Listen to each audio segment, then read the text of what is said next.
Hello, everyone, and welcome to another episode of Foxy's Cooking Show. And what we're doing is basically it's spring cleaning time, and I decided I should try and make something that is from some of the many ingredients that we have in our thing. And I know what you're thinking, is it some kind of Asian dish? No, actually it's not. I'm trying to kind of move away from Asian dishes and try to other dishes. And I know what you think, we're doing another French one because we haven't done a French one in a long time. But we're mostly doing kind of a pasta-esque idea.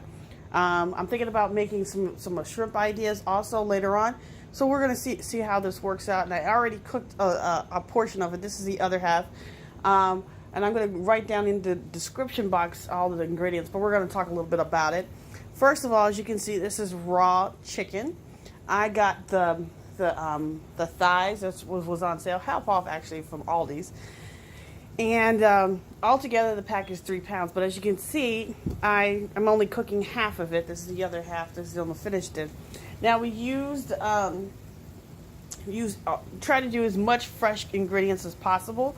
We have the fish right here. Then we have potatoes. We have canned potatoes that you can buy at Aldi's. Basically all these ingredients you can buy at Aldi's. And we cut up 1/2 of a garlic. Now you can use canned garlic, but I would not say, because we're using cooking oil. And when I say cooking oil, we're not actually using vegetable cooking oil. We're actually using olive oil, because with any pasta dish I would suggest using olive oil, not cooking oil, because cooking oil takes on the taste of something, and olive oil even is something that is basically bland and takes on basically the seasoning, not the actual meat. So that kind of helps. And it also, for depending on what you are making with it, especially with vinegar, with a lot of pasta dishes, it's better that you use olive oil, because it takes on the flavor of the vinegar, and it's really good. We're not going to use the vinegar this time, but in case you have a recipe that has vinegar, always use olive oil. Now, here is a showing of what a fresh garlic thing is. And you can see it's just looks similar to an onion. So what we did was we halved it out, and that's for 1/2 of this is what we're going to put in there. Now, when you unravel garlic, there's this shell, as you can see right here, and then there's another shell. And then you open that part up. It's basically like you're peeling an onion. And you're going to cut open in little pieces. And you can see the pieces right over here. And you might notice that there's, obviously a plant coming through. Just like onions. If you leave it in there for a long period of time in the refrigerator, or you leave it out, it's going to start growing. And you can actually plant these. But, just like potatoes, sometimes it's very hard to get it to plant. But if you are not using them and you got extra potting oil and you want to go the distance, each little clove of it is its own seed. And you can plant it when you want to. Now we cut out the potatoes that are canned. Like I bought the potatoes for my little baby for her to eat. But since she's eating basically the food that we are eating now, this is a little bit better. It's all in one kind of thing. We also put in different sweet peppers right here, and this is one of my favorite things, to put sweet peppers. As you know, it's all in. It's a spring cleaning recipe, and we also put in half of a little handful, basically a handful and a little bit of, I would say, a cup. Yeah, a cup of spinach. And we put it all in, and you're going to kind of move it around a little bit and start the process of really making it work. Now, on the first ride, we put lemon pepper, but this time we're not going to put lemon pepper. We're going to put a different spin on it. Now, you can put lemon pepper, and then you get a very lemony feel. or you can put on a different one. We're gonna do that momentarily. But first, we're gonna put in another one of our big things. Now, I before made fish tacos. Now, fish tacos are amazing when you cook them right, and I believe I have a recipe on here and a video on there. But what the great thing, also great thing about is that you can put on seasoning. So I had way more than I had to, and this is also from Aldi. I said to myself, well, we're doing spring clean cooking. What can we do with mild pasta salsa sauce? Now, this salsa has all the ingredients you would put in a pasta sauce and everything, garlic, all that fun stuff. So I said to myself, if I'm not using it, and I don't want it to go bad, because obviously you can go bad, and this is recyclable. And from Aldi's, I'm plugging Aldi's really hard today, everybody.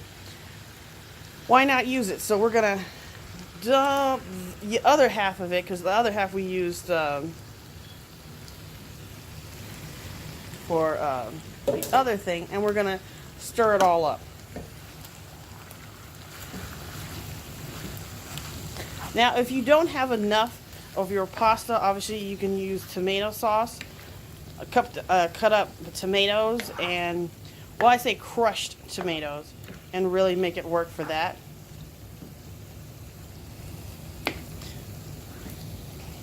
Or, and this is a little bit of cheat, put tomato ketchup, because remember, you're going to season everything all over again a little bit. So if you need a little bit more stuff in, and this is with a lot of recipes, if ketchup, although it does add a little bit, of sugars and stuff, because that's what ketchup is. It does have sugars in it.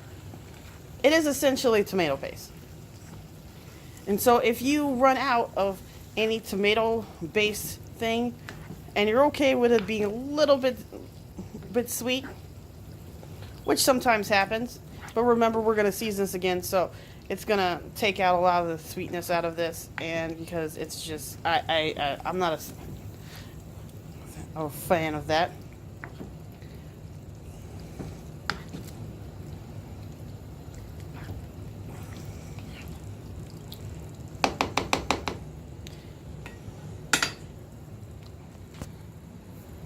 And this is how easy it is. Now, remember I said the last one we had Italian. Now, the Italian, it was lemony, and so now we already have kind of a taste because of the ketchup. So what should we do? What should we do? I thought about it, and I said to myself, what can take off the sweetness of that ketchup, but also contribute to the spice of it? So this next one is going to be for our spicy friends out there, and we're going to use steak sauce. Now, this steak sauce that I put into here is more of the hot. It has more of hot spices that you would find in steak sauce. Now, steak sauce has garlic powder, onion powder, coriander, all that fun stuff, but it also has paprika and such to make it hot, hot, hot. And this is usually used to be used on barbecue sometimes. So you might say, well, this is chicken. How's it going to taste? How's it going to feel? But remember, we're already a little bit sweet. So we need to take the sweet out. We also need to bring back the taste from. And if you're wondering why I'm going so heavy on that, is because on dishes like this where it is heavy, where it's a soup kind of dish, you actually have to kind of be a little heavy-handed, because a lot of it's going to be cooked out. Especially when you have potatoes, a lot of it's going to be cooked out and put into potatoes. So the potatoes are going to have a lot of taste to it. So, this is basically what's going to happen, is you cook this for about an hour and 15 minutes. And within this hour, you should be stirring. Now, making sure, now you would think, oh, because this has, you know, juices and stuff like that, some of the juice is going to come out from the chicken, that no, I don't have to do that. First of all, olive oil is not like cooking oil, and it will dry up very quickly. And two, this is being absorbed by everything inside of here. While things are being added onto the juices, it is also decreasing at an alarming rate. So you're going to not have this soupy dish by the time this is done. You're going to have something that tastes completely different. And because it's going to taste completely different, there's no reason why you shouldn't be stirring this up. Because as you're stirring it up, you can take a minute and taste. Take a minute and taste. Add, subtract, meaning cook a little bit longer, cook a little bit less.